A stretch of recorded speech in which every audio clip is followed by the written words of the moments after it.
Magandang araw po sa inyong lahat. Ito po muli si Attorney Mike Operario.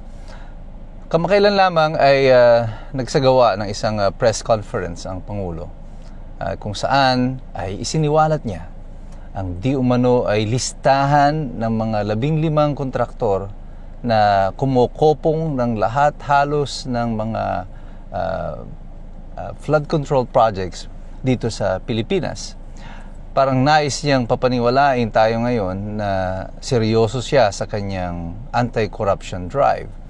At nagulat ako sa ibang reaksyon, lalo na sa mainstream media, na parang punong-puno na ng papuri sa Pangulo dito sa kanyang ginawa. Well, don't get me wrong, sang-ayon ako sa ginawa ng presidente na yan. But will this be enough? Or is this just part o bahagi lang ito ng another political tactics of Malacanang to get to what they want at saka para maiwasan ang mga repercussions itong lumalabas na issue na yan tungkol sa flood control projects. And here are the things na hindi sinasabi na dapat natin na ikonsidera. Ang revelasyon ba ng Pangulo ay exclusive or walang ibang makakaalam nito, makapagbibigay nito, kundi siya lamang bilang isang Pangulo ng Republika ng Pilipinas? Well, ang sagot po dyan ay hindi. Lahat po ng ni-reveal niya mga datos ay public records. It is easily accessible to the public, dapat, at saka sa mga senador, sa mga kongresista. Siyempre, mga congressman, hindi mo naman inaasahan na ito ay iimbestigahan nila. Pero ang Senado, with Senator Marcoleta at the helm of the Blue Ribbon Committee, inaasahan na natin na sa investigasyon dito sa committee na ito ay lalabas at mapipilitan ng DPWH na ilabas din lahat ang mga detalye na ito. Ibig sabihin lang nito, kahit na hindi inilabas ni Presidente Bongbong Marcos yung mga detalye na yan, lalabas at lalabas yan. Inunahan lang nila ang mga mag-iimbestiga para sabihin na kami ang nag-umpisa, kami ang nauna. Kung hindi ba tatawagin ng Presidente ang TPWH o ano pa mang sangay ng pamahalaan, hindi nila malalaman yung mga datos na ito? Hindi po. Kasi ang lahat ng proyekto na ito ng flood control projects ay projects that are under the DPWH, which is under the Secretary Bonoan, who is the alter ego of the President. Ano po yung konsepto ng alter ego? Ang Cabinet Secretary as an alter ego, ibig sabihin yan, pag kumikilos ang Cabinet Secretary, siya ay kumikilos na parang siya rin ang presidente. Siya rin ang kapalit ng presidente. So dapat lahat ng impormasyon na hawak ng departamento ng DPWH ay presumably alam ng presidente. At anuman ang kilos na ginawa ng Cabinet Secretary, dapat alam ng presidente. 3 taon, mahigit kalahating trilyong piso na in-administer ng DPWH ang pondo dito sa flood control projects. At ngayon, sinasabi nila sa atin, kunwari, na eto yung mga kontraktor, 15. Ano ang kulang dito sa revelasyon na ito?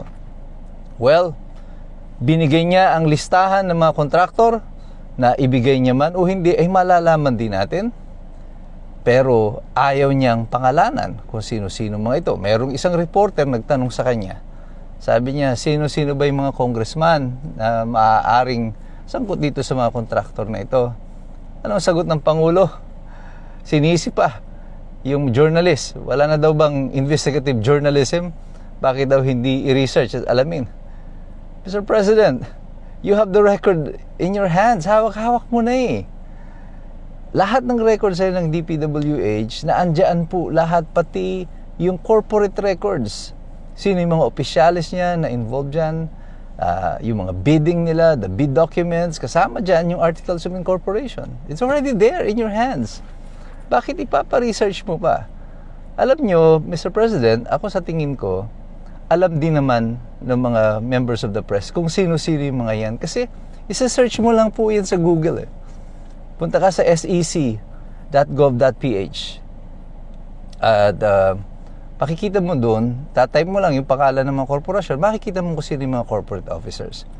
I think what the press people are trying to do or saying, they're trying to test if the president will be brave enough na banggitin ang pangalan ng mga kontraktor at na congressman din naman na involved sa katiwalian na ito.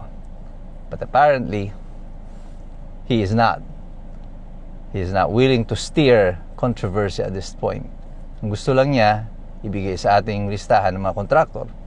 Ano ang kulang pa doon sa pagpapahayag na yan ng listahan ng mga kontraktor? Well, sinabi mo yung mga kontraktor, but mind you, hindi ibig sabihin isinumiti mo yung listahan ng kontraktor, ibig sabihin ito ay liable na agad yung mga kontraktor na ito.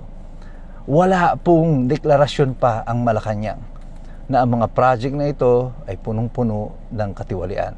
Sinabi lang nila, eto yung mga kumupong ng mga kontrata. But kung ang ebidensya ay magtuturo na may katiwalian sa pagkuha na yan ng 15 kontraktor, ay wala pa pong napapatunayan. But here's the strange thing. Kung sinasabi mo na may 15 kontraktor na kumupong ng lahat or nag-corner ng lahat halos ng flood control projects, posible ba na walang alam ang cabinet secretary sa pangyayari na yan? At kung alam yan ng cabinet secretary, posible ba na hindi mo yan alam bilang isang pangulo? Kung sinasabi mo, Mr. President, with due respect, na hindi mo alam ang nangyayari dyan sa DPWH, hindi ka rin po na-exonerate o napawalang sala dito sa sitwasyon na ito. Because you are the president. You're supposed to be in control of the situation. Lahat ng cabinet secretaries ay naririyan na nakaupo ng dahil sa iyo. At kung gusto mo silang palitan, you can change them anytime. But why is the Secretary of DPWH still there? Kahit na ikaw na mismo ay nagsasabi paunti-unti ng revelasyon na kunyari ay merong mga kinorner na mga kontrata sa Kongreso o sa DPWH. Matagal na po naming alam ito, matagal nang alam ng sambayanan that there is a working syndicate in these branches of government, sa mga departamento na ito, kahit na sa Kongreso, na may mga ilang pili na kumukorner ng lahat ng mga kontrata na ito para sa kanilang personal na kapakinabangan. Ano ang napala ng sambayan ng Pilipino sa revelasyon na ito ng Pangulo? Technically, wala po. Wala pa tayong napapala tungkol dyan. Ang meron lang na nangyari dyan ay it's like a warning shot to all the members of Congress, yung mga mayayaman dyan sa Kongreso ng mga kontraktor, na kumorner na lahat ng kontrata na ito. Sinasabing na sa inyo, nung SONA pa lang, ang sa pantaha ko, yung call niya na yan against corruption is a warning shot. It is a shot across the bow of the ship nitong mga kongresista na huwag kayong kakala sa akin, hawak ko ang alas at maimbisigan kayo kapag kayo ay lumayo sa akin. Marami pa tayong pag-uusapan dito. Pagmamasdan natin yan at pakinggan nyo ang magiging kwento ni Escombro tungkol dito sa sitwasyon na ito sa Malacanang. Patuloy pa rin tayong mag-aral, magsaliksik, sapagkat mahirap makialam ang taong walang alam. God bless you, God bless us all.